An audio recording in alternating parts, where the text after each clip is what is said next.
Friday, August the 24th. This proved to be the best day of the tour so far. We were piped out of our beds at 7:15 this morning and driven to the famous presidential rock carving at Mount Rushmore. The impressive form and size of the four famous leaders' faces were hewn 70 foot high into the side of a cliff.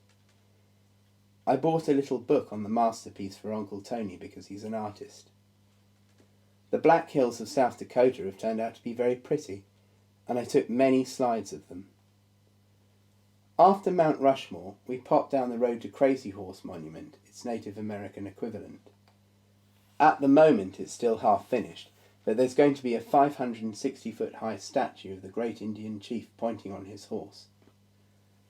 After defeat in battle, Crazy Horse was famous for pointing to the Black Hills of South Dakota after an American officer asked him sarcastically, "Where are your lands now?" He replied to his counterpart in an act of defiance, saying, "My lands are where my dead lie buried." Also planned for this site is a Native American university campus, all being built to commemorate the hero of the Battle of Little Bighorn. The project is being entirely self-funded by the entry fees to the complex, embodying the true American sentiment of self-help.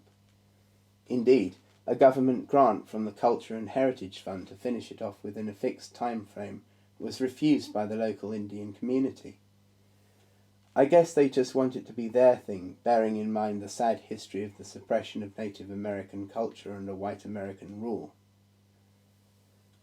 We had lunch in the visitor centre, consisting of pizza, and then went back to the hotel for a while.